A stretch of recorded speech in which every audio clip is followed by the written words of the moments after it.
Good morning. Before I go on to my duty, let me first thank all of them for felicitating me. Though a lot of ground remains to be covered, it gives me a sense of fulfillment and pride in what has been achieved so far. Had it not been for the unstinted support from all quarters, this would not have been possible. And let me place on record my thankfulness to one and all. Our strength is the unity of the pack. Let us keep up this vibrancy in our work, and FADA can surely scale greater heights in the days to come. I once again thank all those who have associated with me in my endeavors and wish the new team all success, along with my promise on continued support in every way possible. Thank you.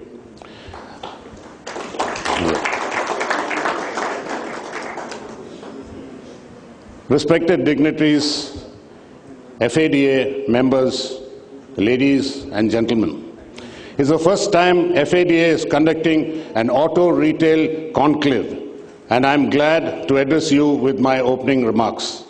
We have been striving to offer different platforms to our members for knowledge sharing and networking. I'm sure this conclave too will give us a long way in achieving this. For an ecological, sustainable tomorrow, disruptions in the auto sector is imperative. The auto business will witness major transformations in both technical and retail in the coming years. The role of ancillary manufacturers as well as the dealers could diminish drastically. It is on this perspective that we will deliberate today on the future of auto retail in India. And in this changing scenario, the larger role we play in nation building through employment generation. We shall also be unveiling the FADA mobile application soon after this, which is a key initiative from the Federation towards connecting the fraternity members even more vibrantly. The dire need to shift from fossil fuels to preserve our environment has led to an increasing demand for alternative energy sources. E-vehicle technology offers the most viable substitute here. Electric vehicles sold to the tune of 1.5 million vehicles globally last year. It could touch 30 million mark by 2030 as per forecasts. Both the opportunity as well as the threat involved are massive. When an electric vehicle replaces about 1,800 to 2,000 moving parts in the conventional vehicle, with just about 18 or a mere 1%.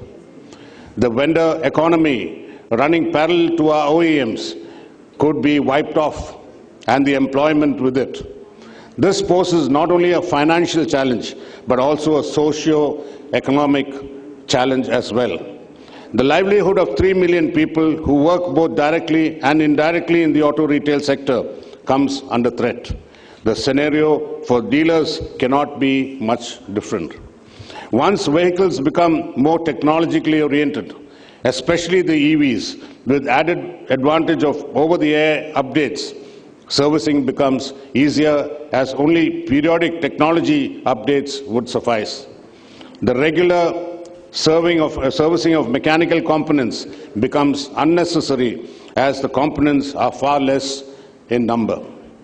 This hampers the prospects of the dealers even further in the after-sales business. Repeated footfalls, long-term customer relationship, unique style of customer service, job opportunities, and most importantly, profitability, all of them could take a severe beating as things unfold. Autonomous driving aimed at a better road safety could go full throttle in India by the time EVs tighten its grip on the Indian roads. This further takes away a dealer's opportunity in accident repairs. The consequence in the revenue stream will be impactful as well. Governments worldwide are announcing mandates for the auto industry with a view to make it more eco-friendly as well as safe. In India, all four-wheelers that come off the production line after July 1st, 2019 will have to be mandatorily equipped with the airbag, seat belt reminders, reverse parking sensors, and a manual override for the central locking system for better road safety. The BS6 norms will take effect by 2022. It's heard that a proposal is in the pipeline to make provisions for the autonomous braking and electronic stability control compulsory by 2023. To boost eco-friendly transportation, the central government has decided to do away with the permits for all EVs and alternate fuel vehicles.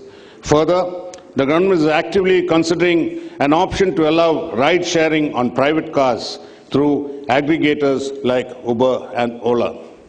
The ride-sharing concept and self-drive rental will dent new vehicle sales sizably. Though governments are coming up with time frames for systematic changes in the auto industry, it may not be too relevant, as the chances are more for industry players themselves to override these deadlines owing to stiff competition, and hence the need to stay on top and grab the maximum share of the EV market.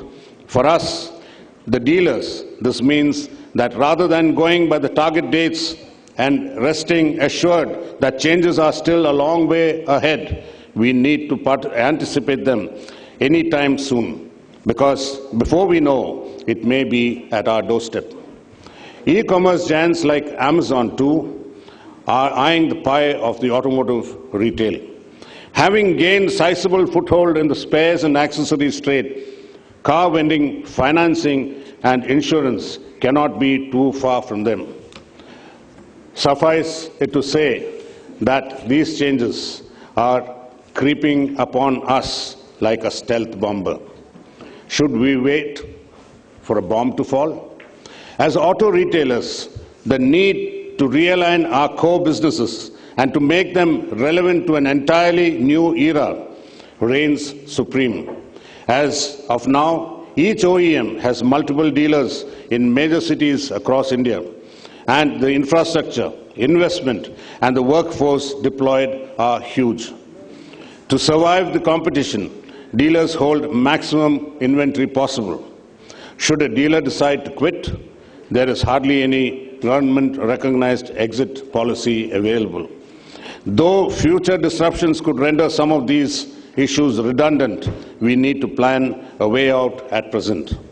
The car business will undergo a transformation in its retail concept very soon, with the new generation being more tech-savvy and hence demanding digital tools at their disposal. Hence, contemporary concepts like experience stores hold huge potential in changing the scenario, where people would just want to have a touch and feel of the product and make their purchases online later on. It is anticipated that once the EV boom catches on and competition sets in, dealerships are still going to be necessary for the AMs to reach out to customers and being accessible to their target audience. How far it is going to be outsourced is for time to tell. Therefore, in the times ahead, dealers need to be frugal in their investments, as returns and money for further investments will be hard to come by. The focus should be on expanding presence in new markets with least infrastructural expenses, so that in an increasingly dynamic era for the automotive retail, we can emerge successful. By doing so, we will continue to remain inclusive by providing jobs to millions at their localities, as we do now, and thereby contribute to our economy as a whole. I wish all of you a very fruitful day ahead and urge all of you to participate constructively in today's deliberations. Thank you.